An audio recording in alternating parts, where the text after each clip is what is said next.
Assalamu alaikum, my brothers and sisters, my fellow journeyers along the great way, the great return to Allah subhanahu wa ta'ala.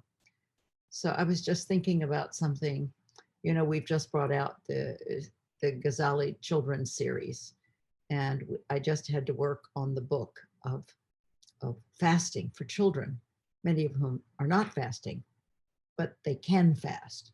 And what really struck me about those few chapters, it's a short book, is Imam al-Ghazali talks about, there is the fast that we all do from food and water, etc., etc.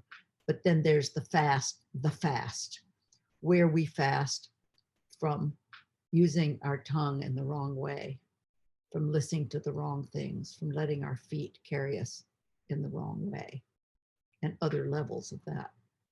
And I'll tell you how he illustrates it, but it did remind me of the way we understand doing wudu, that when we wash our hands, we don't just do this. And one little boy told me he'd gotten his wudu down to 30 seconds. Who hasn't done it quickly at dawn when it's freezing? But anyway, the whole idea is that as you're washing your hands, you're saying, Ya Allah, forgive me for what I've done and guide me to do what is correct in thy sight. The mouth, forgive me that I said that wrong thing, that unkind remark. Inspire me, guide me to speak correctly. And then the ears listening to the mind, the heart, but then inspire me, my feet to take me to places that please you. Well, the fast should be the same way. And we should be fasting on this inner fast from doing all of those things. And imagine if one made a conscious effort for the entire month to really not say anything, never be angry, never argue, never say a mean word about anyone, never make an unkind remark. Imagine if you consciously, with this period of this halwa, this retreat we're on for this month, if you actually did that and didn't listen to anything low, And imagine if you were walking one place and thought, no, let me turn around, let me do this instead with my limbs, the fasting of the limbs. And then, he gave an illustration. There's a wonderful hadith he quotes.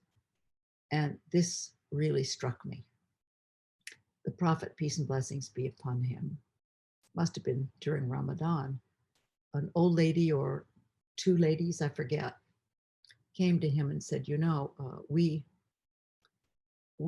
are very frail and old. We would like your permission to not fast, to not complete our fast. And he said to them, well, I'd like you to take this bowl. I want you to throw up in it. And they were surprised, and to the horror of the onlookers, right? They threw up pieces of meat, flesh and blood. People were aghast. And the Prophet said, but you had already broken your fast because you were backbiting. You were speaking badly and unkindly of others. Well, there it is, We know that from the Quran that is what happens, when you backbite behind people's backs, when you speak badly, that you are literally eating their flesh and blood. And when I was working on the children's book, I rewrote that chapter 22 times, and I actually thought, I'm not sure I can put that in the children's book. But then I thought, the Quran says it, and it's, I guess, one of the most horrible images of the Quran that I can think of. Why would Allah say that if it weren't really true? And that evening, sad to tell you this, I went out for dinner with some friends, lady friends, and someone was talking about another lady who was absent, about her father. Horrible stuff, but funny. And I suddenly had to add my bit in. I had a very funny story too, but it was down-putting. And I said it. Then I got in the car and started driving back home. And as I was driving home, I started feeling sick at my stomach. I ran into the house and I literally threw up. And you know what I learned from that? That this is not a metaphor, it's literal. And we are all so veiled and so asleep that people are continuously doing it, you know?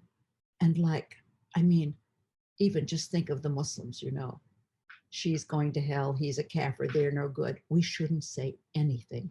So I'm just saying, why don't we all join together, my fellow travelers? Let's just make the decision during this Ramadan, we won't say anything about anyone. So that's my little Ramadan gift to my fellow beloved sisters and brothers. Assalamu alaikum.